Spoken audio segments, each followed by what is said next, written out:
Hello, everyone, and welcome back to the Commander's Forge. My name is Andy Bentley, and the Forge is an area for me to talk about magic, Commander, and anything else while I try and drag this whole mental health thing back to where it's supposed to be. Now, today I want to talk about not letting your deck get stagnant. And what I mean by that is that normalize being able to cannibalize decks that you've made to put towards new decks. I am what you call a brewer in this game. Like, I enjoy brewing decks. But that means I have a finite number of, certain copies of cards that would be good in multiple decks. So one of the things I'll do is if I'm looking at building something and I have a deck that I haven't played for a couple of months, I'll go through it and I'll just cannibalize it. I ended up doing that for the Black Waltz No. 3, which I just put together. And I cannibalized two decks.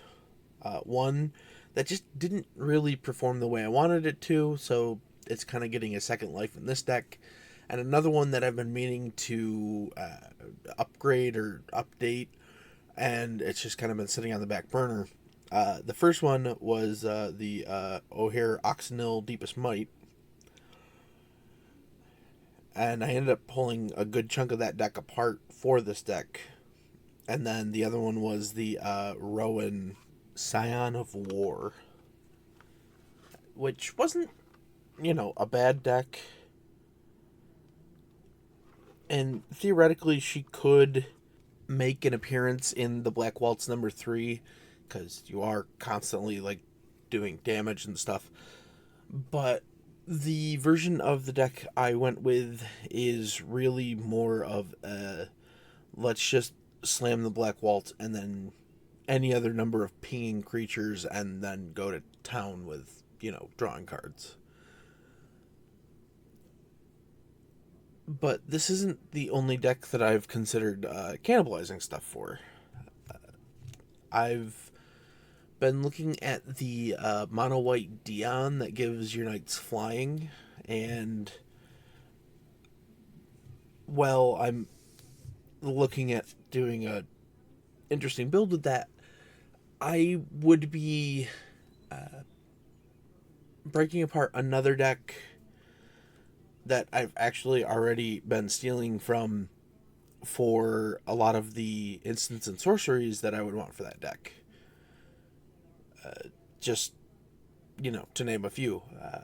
I have a 5-color Assassin's deck that I want to update, and there's stuff in there that's good, but doesn't quite fit what I want that deck to do, so that's going to come out for other stuff that opens that stuff up for other decks.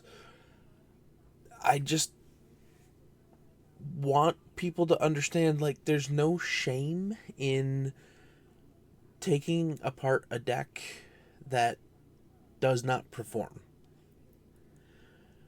I say this as somebody who, on the regular, has some kind of rotation of 20 some decks. And I'll just, as I play them, I'll be like, okay, this one works, and I'm going to hold on to it, and I'll just kind of update that as I go along. I have a few of those. My mono white Linden is one of those. It's very hard to find a card that's good enough to replace what's already in that deck.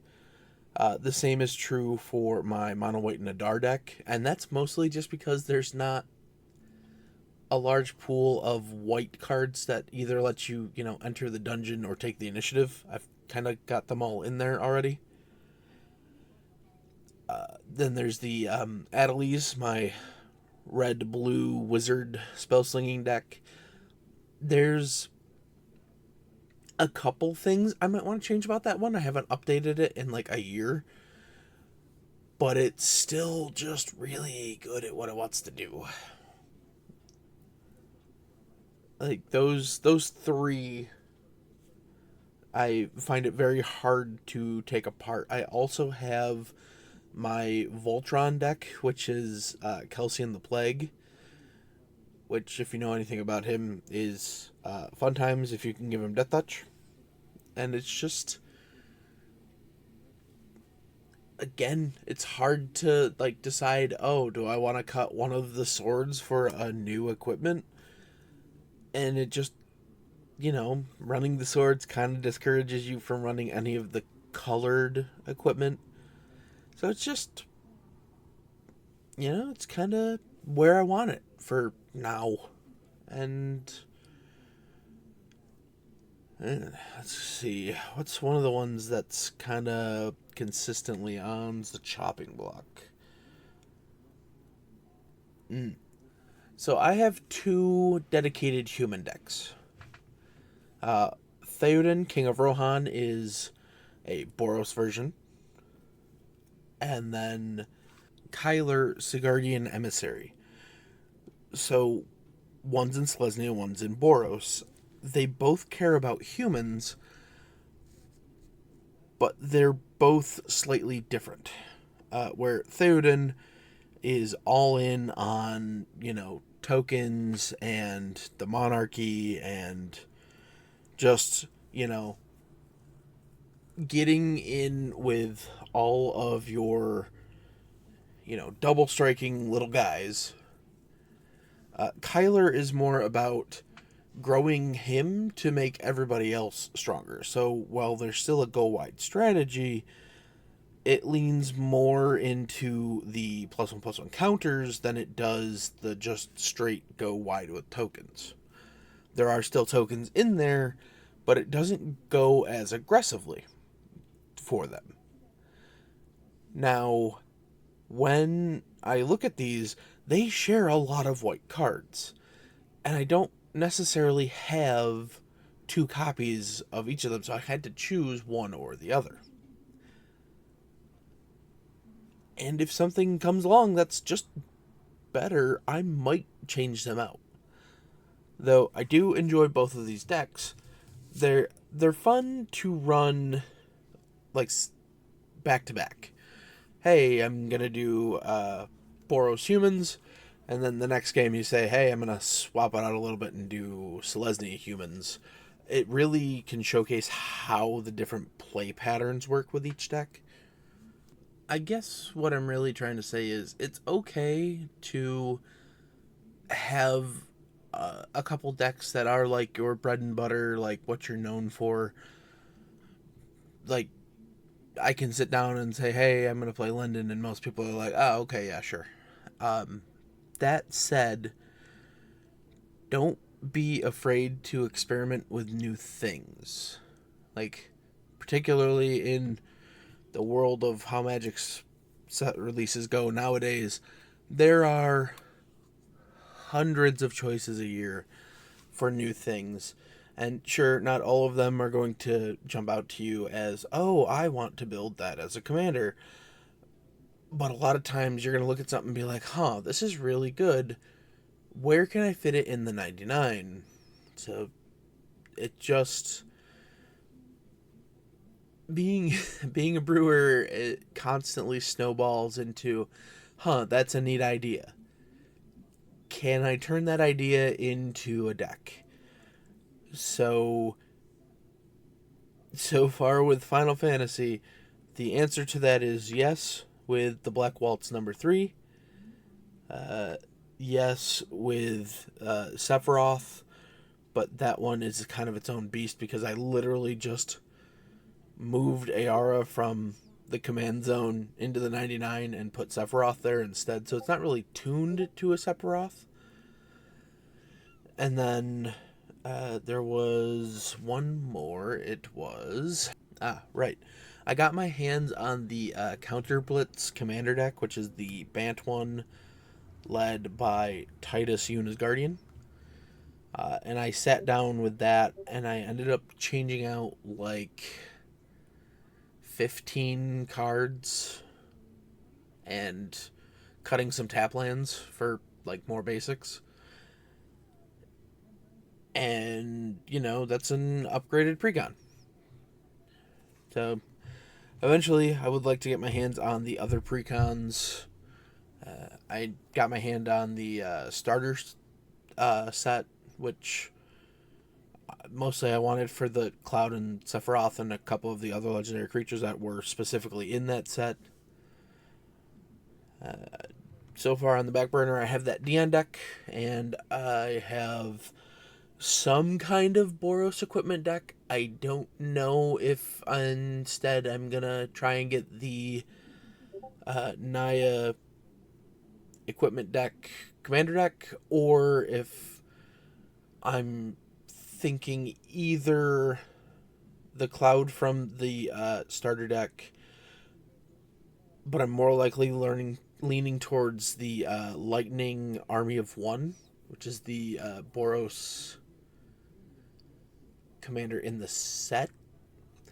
Then again, things could change. I really don't know. It just depends on when I'm actually gonna sit down and do some brewing.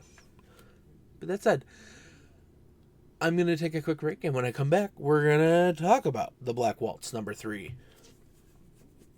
And then, yeah. So, I'll be right back.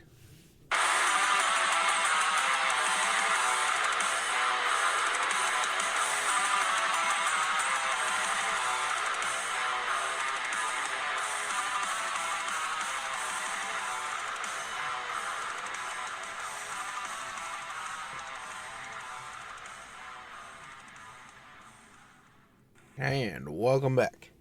Now, I did mention I cannibalized some decks to put together this deck, but let's go over our main show, and that is our commander, Black Waltz number 3. 2, a black and a red for a 2/2 wizard with flying and death touch. Whenever you cast a non-creature spell, Black Waltz number 3 deals 2 damage to each opponent. So, when I was thinking about this, I was talking to my cousin about it during our pre-release because I was playing a Black Waltz number 3 like deck, and we kind of got thinking like, oh well, you could do like an equipment thing with this, and as long as you've got something giving him lifelink, you just start gaining a bunch of life off of it. But I decided not to go with that route, so instead I went with the pinger slash Spellslinger deck. And a lot of the pingers don't trigger off of non-creature spells. They trigger off instants and sorceries. And so that's kind of where we sit. So I do want to go over some of the things that we cannibalized from the other decks. So starting off with the O'Hare Oxenil Deepest Might, that I actually stole from the deck it was the commander of. It's 2 red for a 4/4 legendary creature, God. With trample, if a red source you control would deal an amount of non-combat damage less than his power, it deals equal to his power instead, and then when he dies, you can return to the battlefield tapped and transformed. It becomes the Temple of Power. Taps for red, you can pay 2 and a red and transform Temple of Power. Activate only if red sources you control dealt 4 more damage, 4 more non-combat damage this turn, and only as a sorcery. So if he dies, it's going to be actually really easy to flip him because you cast 2 things, you dealt, 4 damage to each opponent. Next up from that deck, we have Briggy, God of Storytelling, which is 2 and a red for a God. 3/3, whenever you cast a spell, add red. Until end of turn, you don't lose this mana as steps to phase's end. And it has a useless bit of text that says, creatures you control can boast twice during each of your turns rather than once. It does have a backside that is Harnfell, Horn of Bounty, which is 4 and a red for a legendary artifact. And it says, discard a card, exile the top 2 cards of your library. You may play those cards this turn. Highly unlikely we're ever going to play the side that isn't Briggy, but it's good to know it's there. Now we look at what else came out of that deck. And there's a bunch of the little guys, but there's also some that aren't so little. First up, we have Neheb the Eternal. 3 red for a 4/6 zombie Minotaur warrior with afflict 3. And at the beginning of your post-combat main phase, add red to your mana pool for each 1 life your opponents have lost this turn. So when he's out, it's just cast all of your black spells in your first main, and then in your second main, cast all of your red spells. Next up, we have Urabrask. 2, red, for a 4/4 Phyrexian Praetor with First Strike. Whenever you cast an instant or sorcery spell, it deals 1 damage to target opponent. Add red. You can pay red and exile Urabrask and return to the battlefield transformed under its owner's control. Activate only as a sorcery, and only if you've cast 3 or more instants and sorceries this turn. It transforms into the Great Work, a saga. On step 1, the Great Work deals 3 damage to target opponent and each creature they control. On step 2, you create 3 treasure tokens. And on step 3, until end of turn, you may cast instant and sorcery spells from your graveyard. If a spell cast this way would be put into a graveyard, exile it instead. Exile the Great Work, then return it to the battlefield. It returns as Urabrask. Let's see what other big guys came out of the deck. Solifim. Mayhem Dominus. 2 red for a 5/4 Phyrexian Horror. If a source you control would deal damage to an opponent or a permanent opponent controls, it deals double that damage to that player or permanent instead. And you can pay 1 and then 2 Phyrexian red mana to discard 2 cards to put an indestructible counter on Solifim Mayhem Dominus. Now, the rest of these I'm just going to kind of blow through because they all kind of versions of the same thing. First up, we have Firebrand Archer, 1 in a red, 2/1 Human Archer. Cast non-creature spell, do 1 damage to each opponent. Electrostatic Field, 1 in a red, for a 0/4 Wall Defender. Whenever you cast an instant or sorcery spell, it deals 1 damage to each opponent. Razorkin Needlehead, red, for a 2/2 Human Assassin. Has first strike during your turn, and whenever an opponent draws a card, it deals 1 damage to them.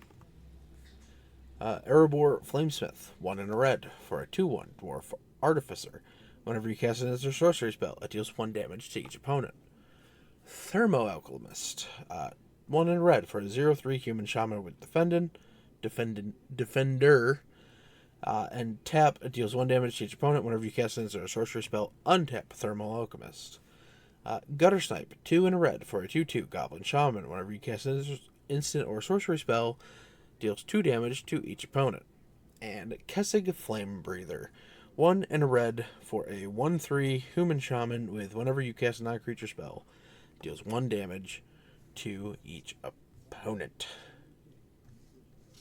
Now, there was a creature that came out of the Rowan deck that I want to talk about because he real good. His name is Crick, son of Yawgmoth. And he is 4 and then 3 Phyrexian black mana for a 2/2 horror minion. He has lifelink, and for each black in a cost, you may pay 2 life rather than pay that mana. Whenever you cast a black spell, put a +1/+1 counter on Crick, son of Yawgmoth. So he's there to help us cheat costs. Even if our red does outskew our black a little bit, it doesn't matter because he's real good. Then there were 2 more I want to talk about that weren't cannibalized from other decks. They're just ones that I had. The first one is Kuja, the Genome Sorcerer. 2, a black and a red, for a human mutant wizard. He's a 3/4. And at the beginning of your end step, create a tapped 0/1 black wizard creature token with whenever you cast a non-creature spell. This token deals 1 damage to each opponent. Then if you control 4 more wizards, you transform Kuja into Trans Kuja Fate Defied, which is a 4/6 avatar wizard. And it has the ability Flame Star. If a wizard you control would deal combat damage to a permanent or player, it deals double that damage instead. And while I did think about possibly running him as the commander, it just the Black Waltz does the thing. Kuja makes things that do the thing, you know what I mean? And finally, the last creature I want to talk about here is Judith, Carnage Connoisseur. 3, a black and red, for a 3/4 Human Shaman. Whenever you cast an instant or sorcery spell, choose one. The spell gains Death Touch and Lifelink, or create a 2/2 red imp creature token with when this creature dies that deals 2 damage to each opponent. Originally, I was going to build her as a commander, and then I just never got around to it. So now she gets to go into this one. But that's kind of all I want to talk about for creatures, and now I want to get into my splashy spells, and then I'll get into the bread and butter of my spells. So first up in the splashy stuff, we have Past in Flames, which is 3 in red for a sorcery. Each instant and sorcery card in your graveyard gains flashback till end of turn. Flashback cost is the mana cost, and then it itself has flashback for 5 in red.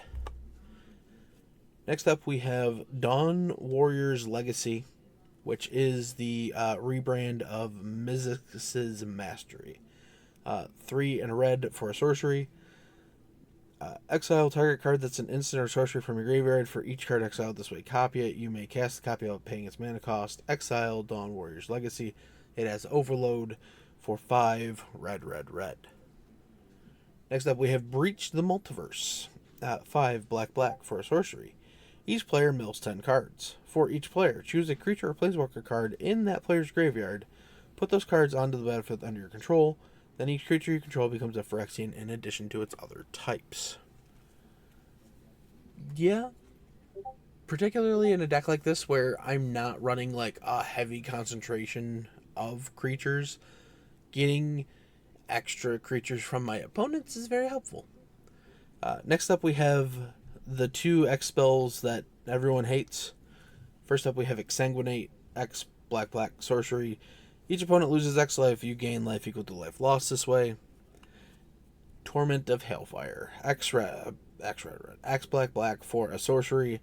Repeat the following process X times. For each opponent, they lose 3 life unless that player sacrifices a non-land permanent or discards a card. Typical play pattern with this is you know X is like 15, and even if they can survive, discarding or getting rid of things, chances are the game's going to be over at that point. And then I do have this Demonic Tutor in here. 1 in a black for a sorcery. Search your library for a card, put the card in your hand, and then shuffle. It's only in here because it was in the Rowan deck. And yeah. Now, I know I'm over 20 minutes, so I'm just going to quick fire through my card draw cards, which is going to fuel a lot of this deck. So let's start with the cheap and easy ones. That's Faithless Looting. Sorcery, draw 2, discard 2, flashback 2 in a red. Then we have the Burning Inquiry, which is a sorcery for a red.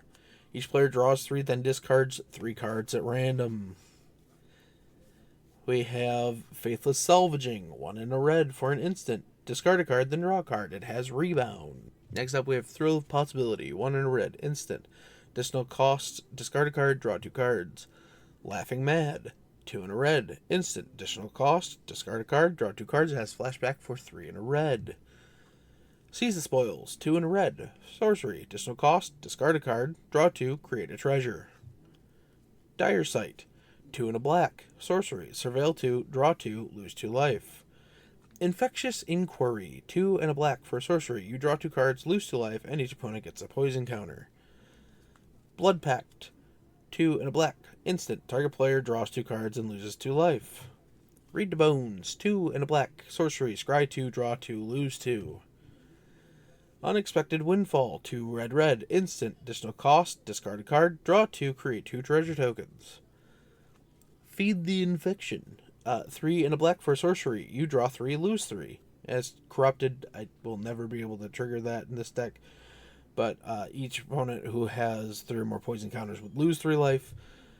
Crushing Disappointment, 3 and a black, instant. Each player loses 2 life. You draw 2 cards. Circle of Power, 3 and a black for a sorcery. You draw 2 cards. You lose 2 life. Create a 0/1 black wizard creature token with whenever you cast a non-creature spell. This token deals 1 damage to each opponent. And wizards you control get +1/+0 and gain lifelink till end of turn. I think this is the only way we can give the Black Waltz lifelink. Demons Do, 3 and a black for an instant. Scry 2, draw 2, lose 2. Ambition's Cost, 3 and a black. Sorcery, you draw 3 and lose 3. And finally, we have the Wretched Confluence, which is 3 black for an instant. You can choose 3. You may choose the same 3 modes more than once. A lot of times, chances are we're going to do target player draws a card and loses 1 life. But there is also target creature gets -2/-2 till end of turn, and return target creature card from your graveyard to your hand. And that, my friends, is Black Waltz number 3, version 1. Will this change? Maybe. I'm going to play it like a solid 10 times before I make that decision. But that said, I'm going to go. And next week, maybe we'll talk about how I upgraded this precon that I found for like a reasonable price that wasn't like $150. That's it. I'm going to go, and I will see you next time. Bye-bye. Thank you for listening. All of my links can be found in my link tree in the description below. I would like to thank Ian Foss and Cody Mulvey of the band The Crypt for allowing me to use music for my opening and ending, along with Nate and Erica Jacobs for making my original logo. And I would also like to thank Christina McNichol for creating my new logo. And I'll see you next time.